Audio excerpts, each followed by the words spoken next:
پاکستان کا 750 kilometre range کے حامل فتح 4 کروز میزائل کا کامیاب تجربہ۔ جدید ایوینکس اور نیویگیشنل ایڈ سے لیس یہ میزائل انتہائی درستگی کے ساتھ اپنے اہداف کو نشانہ بنانے کے لیے دشمن کے میزائل ڈیفنس سسٹم سے بچنے کی صلاحیت رکھتا ہے۔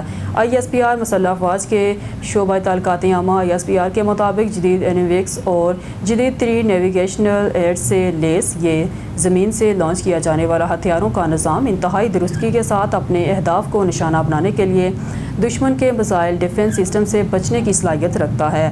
آرمی راک فورس کمانڈ کے حصے کے طور پر فتح 4 پاک فوج کے روایتی میزائل سسٹم کی رسائی، ملکیت اور بقا کو مزید بڑھا دے گا۔ فوج کے ترجمان ادارے کی جانب سے بتایا گیا ہے کہ آج کے کامیاب تجربے کا chief of general staff Pakistan کی مسلح افواج کے سینئر افسران، سرشار سائنسدانوں اور انجینئرز نے مشاہدہ کیا۔ صدر وزیر اعظم Pakistan, chairman joint chief of staff committee اور سروسز چیف نے بھی فتح 4 کی تربیتی فائر کے کامیاب انعقاد پر حصہ لینے والے فوجیوں، سائنسدانوں اور انجینئرز کو مبارکباد دی ہے۔